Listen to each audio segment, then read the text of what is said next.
Welcome everyone! In this video, we are in the Ultra League, showcasing another very powerful team featuring Escavalier. Escavalier has always had some very strong anti-meta play in the Ultra League, and that just got way better with the buff of Aerial Ace, which it can learn. It will be on the lead along with Jellicent on the safe swap. Escavalier has a very glaring fire type weakness, so we are pairing it with two of the strongest water types in the meta. Jellicent on the safe swap to draw out any potential steel types, allowing Tapu Fini to perhaps close the game strong. Jellicent a lot more flexible up against steel types. Tapu Fini, an excellent closer in the Ultra League. The beauty of this Escavalier team is that there are few places for Steelix to go with this team. And here we go. Swampert Lead, not the best lead for us. Swampert hits too hard and is too darn spammy. So we safe swap Jellicent. They're staying in a little bit, trying to set up a catch, but we did not fall for that. However, they do present an excellent answer to Jellicent, but we are well ahead on energy. Gonna rip off a Surf here on the Skuntank. Skuntank got an update this season as well. It can now learn the new grass type flame charge clone Trailblaze. So this thing can hit us pretty hard all across the board here. So gonna shield up. They go for the crunch. It makes perfect sense because buffing your double resisted poison jab damage just does not make sense. But we're ripping off another Surf here, trying to make a play for switch, knowing that we had a tremendous energy lead, and we do flip switch, cost the shield, but I think well worth it. This Swampert is absolutely loaded though, but Jellicent is about as tanky as it gets. We tank the Earthquake, no problem, and gonna go for the Shadow Ball here. I do anticipate only making it to one move, so we go for the harder hitting move with Stab, and they let it go as they make a play the Charizard, and little did they know, we had an extra layer of Charizard coverage with this team. Holy smokes. Yeah, Charizard, if you're building to protect a Pokemon against Charizard, there are a few better answers than Jellicent and Tapu Fini, and they do properly top left. Good game, well played to them. I gotta say, Escavalier, much improved with the Aerial Ace buff for this season. And here we go, for reasons like this here. Traditionally, not a good matchup here. We're looking at a Trevenant. The Mega Horns just took way too long and allowed Trevenant to outpace, but now with Aerial Ace, we can not only hit for super effective, but outpace the Trevenant, and we grab an early shield here. This isn't too bad. You do have to call a bait here. Obviously, it's 50-50. A Shadow Ball would one-shot, but we do have a shield advantage, and we do successfully call the bait.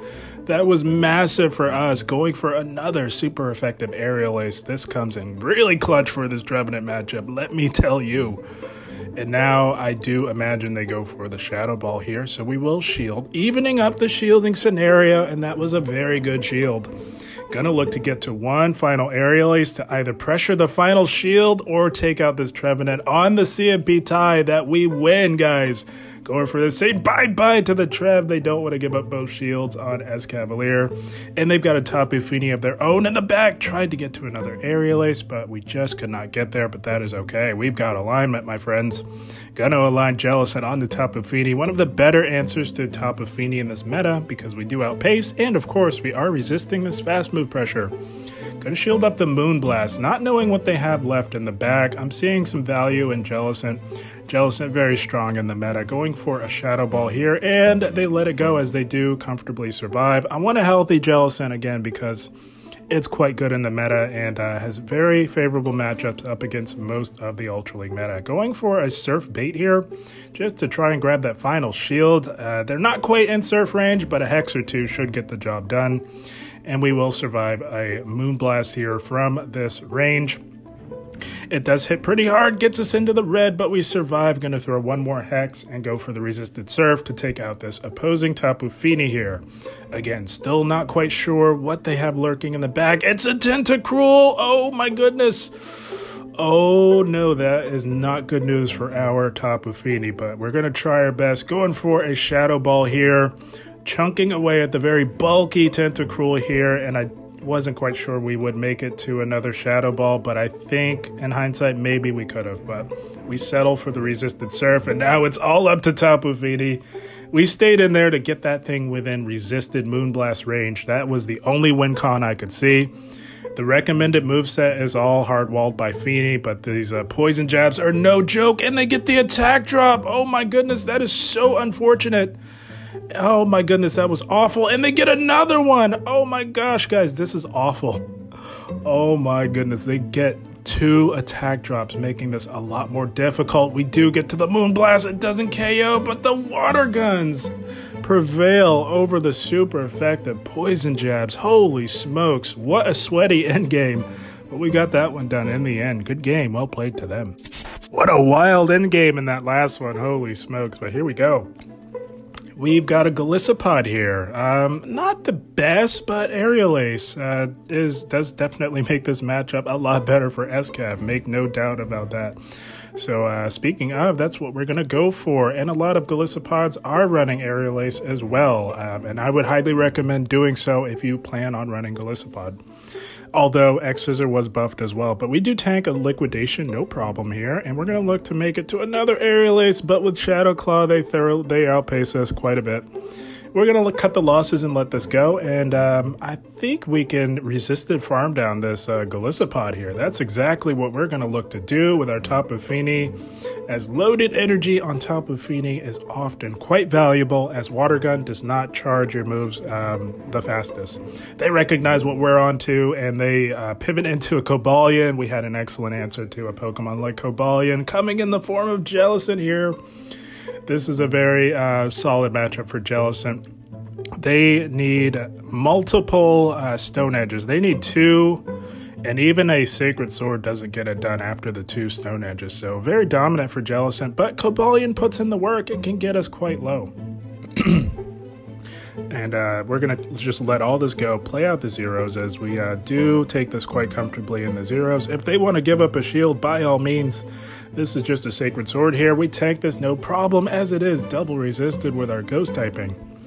And they still cannot farm down. So yeah, it looks like they need 3 Stone Edges, which is quite brutal. But it's a moot point because we're saying bye-bye to the Cobalion there. I'm expecting the Golisopod to come in and try and farm down. So we instantly pivot into our Tapu Fini. But we see that they have a Gliscor in the back. Holy smokes. Gligar becoming more relevant confuses me even more with these two now. Holy smokes. But we are in cruise control here. We had loaded energy from the Golisopod matchups. We are grabbing both shields from this Gliscor here. Trying to get fancy and calling a bait would just be quite catastrophic if they choose to YOLO an Earthquake. So we are going to play it safe and shield everything. We are in the driver's seat here. We just have to be careful of a potential catch. A catch is in play, but the switch clocks are not quite up yet. So we were quite comfortable here. We get to this Surf. We're saying bye-bye to the Gliscor, and that Golisopod is hanging on by a thread. We do Water Gun down. Tapu Fini doing its job to perfection on this team. That is closed the game strong. Good game, well played to them. All of the moving parts on this Escavalier team complement each other beautifully. And here we go, Steelix. As I said, this thing has nowhere to go with this team. It's a thing of beauty. They make it play into a Tapu Fini, and we've got Jellicent to answer the call here for this Tapu Fini. Very solid matchup for Jellicent, as we do resist this fast move pressure, and we outpace to those hard-hitting Shadow Balls, and they do let the first one go, as they do comfortably tank it. We don't have to shield what could be a Moonblast here, but we decide to shield, and we do successfully shield that.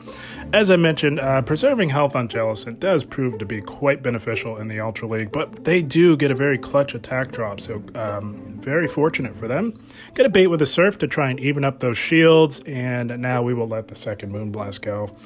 Alignment is not particularly important with this team because that Steelix has nowhere to go with this team. I cannot stress that enough. If you want to box out Steelix in the Ultra League, run this team. We say bye-bye to the Fini, as they do let the next Shadow Ball go. In comes this Steelix, and we are just going to look to chip at the very bulky Steelix with a super effective Surf. It has been debuffed with that Moonblast, so not doing nearly as much, and they do get the farm down. Gonna bring back in Escavalier here, as it's about as dominant of a matchup as you can get. Oh, but they've got a Virizion in the back, so we're staying right here.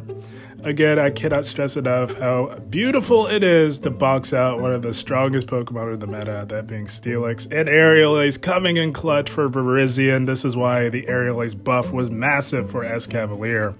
Because again, much like with Trevenant, getting to those Mega Horns, which only hit both of those Pokemon for neutral, was quite tedious, allowing the opposing Pokemon to outpace. Gonna let this go. Weakened Water Gun down, but those rank 4 IVs coming in clutch on Escav, allowing us to get to one final Aerial Ace. Oh my goodness. Aerial Ace, a big improvement for this Pokemon. And now it is Nighty Night, Sleep Tight, Tapu Fini, one of the hardest answers to Steelix. Oh my goodness, it is so satisfying. We double resist the fast move pressure, double resist the breaking swipes. We hit for super effective across the board. Steelix can do nothing to Tapu Fini. And we successfully called the bait, and yeah, they saw what was coming their way. It was not trending in the right direction. Good game, well played to them. Oh man, again, if you've got Steelix problems, you might want to consider this team right here. And here we go, a very positive lead coming in the form of Walrein, but they safe swap a Cresselia. So, obviously, Megahorn would be very nice in this situation, but Escavalier still beats Cresselia even without Megahorn. Although not in the zeros, you do have to play out either the 2s or the 1s. But we decide to let the first move go and just whittle away at the very tanky Cresselia here. Gonna go for another drill run here. We did fake a Mega Horn on that first one, which is why they ended up shielding. Tried our luck again, but no such luck. They're not willing to go down 2 shields.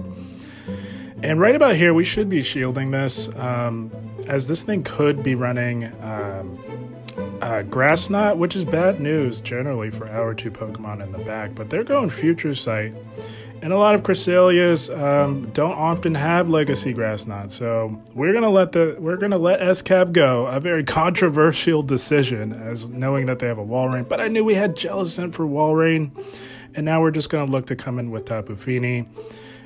We can tank a Grass Knot, no problem. So, but no, they're not running it. So my read was accurate. They're not running Grass Knot, which makes the matchup for our 2 water types tremendously better up against Cresselia. I figured we'd have to start shielding at some point. We really want to load up on energy. Having the ability to hit Walrein with a hard-hitting Moonblast is never a bad thing, and that's exactly what we do. They do come back in with the Walrein, and we've got the Moonblast locked and loaded. They do tank this, but it does a sizable amount of damage, and we're out of there into our Jellicent. Jellicent also a very strong answer to Walrein, as we are double resisting this, or not double, but single resisting this fast move pressure with our water typing, and Shadow Balls do hit hard. They let that go, and they've got a Zard in the back. Oh, it was lights out for that poor Charizard. We've had 2 strong water types remaining. Good game, well played to them. Oh, this Escap team was definitely quite effective in the Ultra League, but not with a lead like this. Like I said, Swampert too spammy, hits too hard for Escavalier. We're in here on our Jellicent, and they're staying in. Guys, Swampert leads 9 times out of 10 will have a Charizard in the back. It is one of the strongest budget-friendly cores you could run in the Open Ultra League. So this is beautiful here. Jellicent has no problems with Swampert. We shielded out of caution because a Shadow Earthquake, although nerfed, would still hit pretty hard, and we kind of want to get rid of Swampert here. So we returned the favor with a bait after they baited us with a Hydro Cannon, and they are not messing around. So I am now 99.99% sure that there is a Charizard lurking in the back here on our opponent. They do go for the EQ there. As you can see, we tank it. We don't tank a Hydro Cannon, however, and we want to get some more damage in on this Swampert. They're putting up a fight here, and they make a play into a Cobalion. So I'm going to chip this. Arguably could have just banked this move here, but reading that there's a Zard in the back, we've got Fini, the absolutely hard walls Charizard, so we can farm this thing down. We do comfortably tank either a Stone Edge or 2 of their Sacred Swords here, no problem, and we will load up on energy. They go for 1 Sacred Sword, and they're going to go for another, and like I said, we do survive 2 Sacred Swords here, and we leave with minimal health and maximum energy here. So going to try and get off some of this energy that we have stored. They're thinking long and hard. Let's see it. Oh, it's a Zard, but we don't get the move off. Holy smokes. Oh, that was annoying, but we knew we had the Fini for the Zard that we were reading from a mile away. It is the most accessible, budget-friendly core you can run. Swampert and Charizard. And that Blast Burn does laughable damage. Going for a Surf here, doing big damage on the Zard. They aggressively pivot back into the Swampert, which they were very successful in keeping healthy, but they allow us to get to a Surf.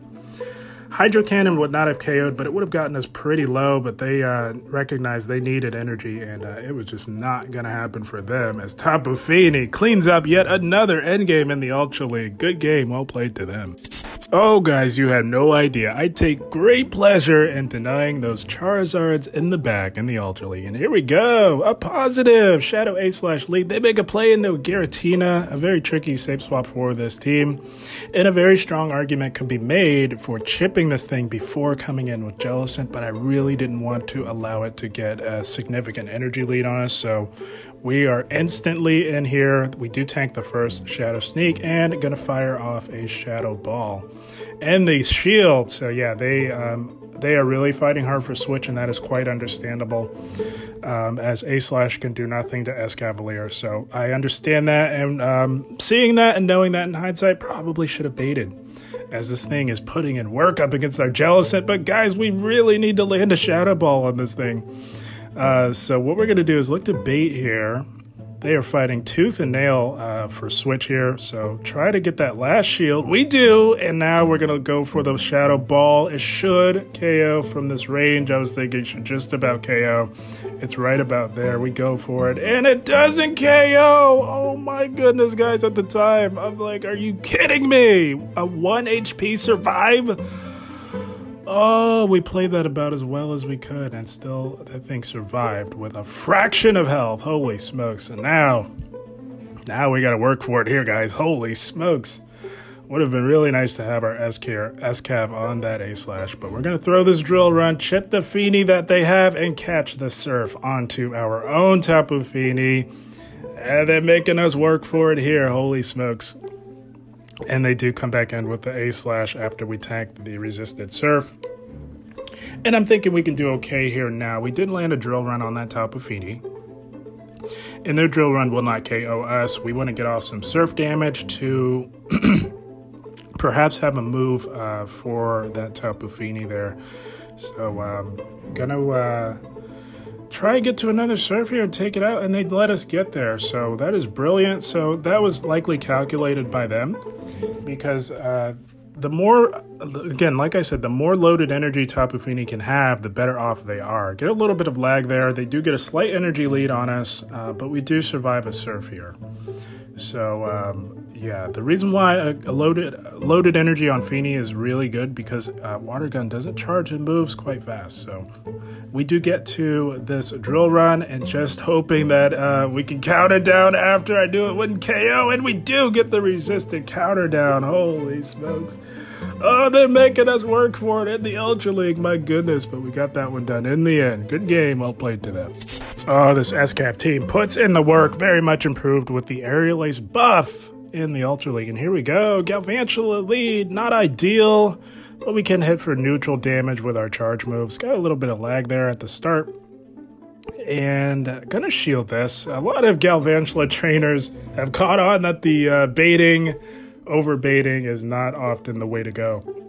So they do go for it, and we do successfully shield. They saw that we shielded, likely weak in the back, and they're not wrong.